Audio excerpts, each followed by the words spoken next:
저는 지금 당선이 유력한 최경식 남원시장 후보 사무소에 와 있습니다. 조금 전 최경식 후보가 이곳에 도착하자 지지자들은 환호성과 함께 박수를 보냈는데요. 그야말로 축제 분위기가 연출되고 있습니다. 현재 지지자들이 대거 몰리면서 현재 최경식 후보를 지지를 선언하고 있는데요. 그럼 최경식 후보 직접 만나보고 이야기 들어보도록 하겠습니다. 후보님, 안녕하십니까? 네. 지금 당선이 좀 실시되고 있는데 조금 더 들어봐야 될 것 같습니다.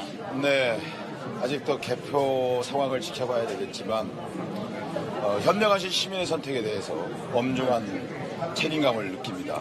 더더욱더 지켜보도록 하겠습니다. 네, 그리고 이 순간 좀 가장 먼저 떠오르는 사람이 있다면 어떤 분일까요? 저희 아버님 먼저 떠오르고요. 두 달 전에 그 어머님이 직구하셨는데 손잡아보고 싶습니다. 네. 네, 지금 만감이 교차하시는 것 같은데 그렇다면 이 당선을 지금 현재 눈앞에 두고 계신 상황인데 이 남원 지역 발전을 위해서 가장 먼저 최우선적으로 하고 싶은 일이 있으면 말씀해 주시겠어요? 저희 그 시내에 있는 자영업 소상공인 사장님들 참 어렵습니다. 경제가 어렵기 때문에 긴급 현안에 대해서 먼저 그 경제 활성화에 최선을 다할 계획입니다. 네. 마지막으로 지금 지지자분들 그리고 남원 지역 유권자분들에게 좀 한 말씀 부탁드리겠습니다. 네, 선거 과정에서 참 많은 일들이 있었습니다만 이제는 우리가 화합과 통합을 해야 될 시기가 아닌가 싶습니다. 서로 남원 시민 전체가 한 마음으로 뭉쳐서 우리 지역사회의 현안들을 해결해 나가고 좀 더 우리 미래에 물려줄 수 있는 남원을 만들어갈 수 있도록 노력하겠습니다. 네, 마지막까지 좋은 결과 있기를 항상 응원하겠습니다. 네, 고맙습니다. 네.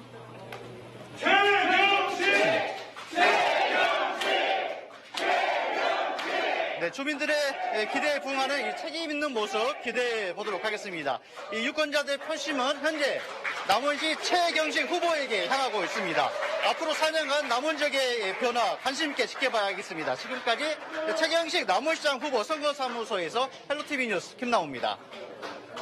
네, 현장의 모습 바로 생생하게 전해드렸습니다. 자, 남원시의 경우에는 더불어민주당 최경식 후보가 당선이 확실시 되고 있다라고 소식을 좀 전해드렸는데요. 자, 그럼 저희도 함께 남원시 우리 최경식 후보와 관련해서 좀 이야기를 좀 나눠보면 어떨까 싶습니다. 자, 두 분의 패널분들과 함께 하도록 하겠습니다. 자, 먼저 인터뷰를 좀 보고 오셨는데요. 남원의 최경식 후보 하마평을 먼저 좀 들어볼까요? 일단 당선이 확실시 되고 있는데요. 좀 우리가 주목해야 할 부분이 현재 득표율을 좀 봐야 할 것 같아요. 네. 당선 확실시 되고 있지만 아직 40%를 넘지 못하고 있거든요. 네. 이 이야기는 뭐냐면 선거가 시작되면서부터 3파전 양상이 굳어졌고 이 3파전 양상이 좀 치열할 것이다라고 했는데 그래도 정당 공천을 받은 최경식 후보가 좀 당선 확실시 되고 있고요. 그렇지만 무소속으로 나섰던 윤승호 후보와 강동원 후보 두 명의 무소속 후보가 과반이 넘는 득표를 하고 있거든요. 네. 이 이야기는 뭐냐면 남원 시민들의 다양한 의견들이 아직 민주당 또는 최경식 후보로 다 모아지지는 못하고 있다. 이것을 담아내는 것이 최경식 후보의 큰 과제가 아닐까 이렇게 보여집니다.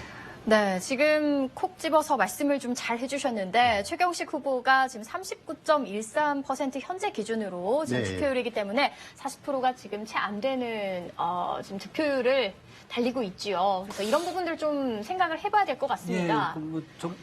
정통성 문제에서도 좀 문제가 될 것 같고요. 특히 이제 남원의 큰 문제가 우리로 보면 서남대 이후에 그 해결 어떤 공강 상태 해결 그리고 또 지상권 개발 그리고 좀 자꾸 낙후되고 있는 농촌 문제 이런 것들이 계속 문제가 되고 있는데요. 그런데 그런 거에 대해서 뚜렷한 해법이 있는 것 같지는 않아요. 지금 네. 유력시 되는 최경식 후보도. 그리고 실은 전임 이제 4년임을 하면서 자연스럽게 네. 은퇴를 한 그 전임 시장의 정책들도 네. 굉장히 좋은 것들이 있거든요. 우리 헬로이시 토크에서도 여러 가지 몇 번 다뤄봤지만 남원의 예산 편성이나 이런 것들은 다 타 지역에 교감이 될 정도의 좋은 점도 있었거든요. 그러니까 네. 그런 것들도 좀 잘 계승하고 좀 아까 말씀드린 대로 정통성이 좀 부족하니까 또 다른 후보들의 정책이나 사람들도 좀 흡수를 해서 좀 더 발전적으로 갔으면 좋겠습니다. 네, 말씀하신 것처럼 뭐 공공의대 유치 이런 부분들도 있지만 그렇죠. 남원 같은 경우에는 좀 농업을 근간으로 하는 곳 아닙니까? 맞죠. 네. 사실은 지금 현재 남원에서 가장 큰 문제, 시내의 문제는 변호사님 말씀하신 것처럼 서남대가 폐교된 이후에 그 지역이 황폐화되어 버리는 것, 그리고 지역 경제 자체가 완전히 좀 황폐화되고 젊은 사람들이 싹 빠져나가 버리는 문제가 있습니다. 그러다 보니까 서남대 일대가 다 슬럼화되고 오히려 주민들은 경제적 손실을 보는 문제. 네. 그래서 이 문제를 해결하기 위해서 공공의대를 유치하자라고 하고 있지만 이 문제가 각 정당에서 선거 전에는 서로 합의가 되는데 선거 때만 되면 기존의 그러니까 의료계 의대들과의 알력 싸움에 있어서 공공의대가 조금 밀리는 문제가 있고요. 또 하나 우리 아나운서님이 말씀하셨지만 농업 문제에 있어서 남원이 찾아오는 포지션이 매우 크거든요. 이런 부분에 있어서 상당히 충양애인이라든지 공동 브랜드가 잘 정착이 되고 그나마 잘 되고 있어요. 이 부분에 있어서 좀 지속적으로 지속 가능한 농업들을 만들어내는 것이 좀 남원에 좀 차별성 있는 정책으로 나와야지 않을까. 또 하나는 관광권 사업에 있어서 기존에 좀 논쟁이 됐고 논란이 됐던 사업들이 있습니다. 그래서 뭐 지리산권을 중심으로 해서 뭐 다양한 뭐 개발 정책들이 있었는데 네. 이 부분에 있어서도 어떻게 해야 하는 것이 맞을지. 왜냐하면 기존 이완주 시장 같은 경우는 과반이 넘는 어떤 지지 속에서 됐지만 지금 이번에서는 좀 지지율을 보면 40% 언저리가 될 것 같은데 이 경우에 주민들의 의견을 담아내는 게 매우 중요하거든요. 네. 이 부분에 있어서의 정책적 합의를 이끌어내고 지속적인 사업을 만들어내는 것, 이 부분이 핵심이 아닐까 보여집니다. 네. 자, 오랜 시간 동안 또 전임 시장이 해왔던 일들을 또 어떻게 이어받을 것인지, 또 그리고 어떻게 새롭게 또 남원을 이끌어갈 것인지 이런 부분에 대해서도 좀 고민을 해봐야 될 것 같습니다.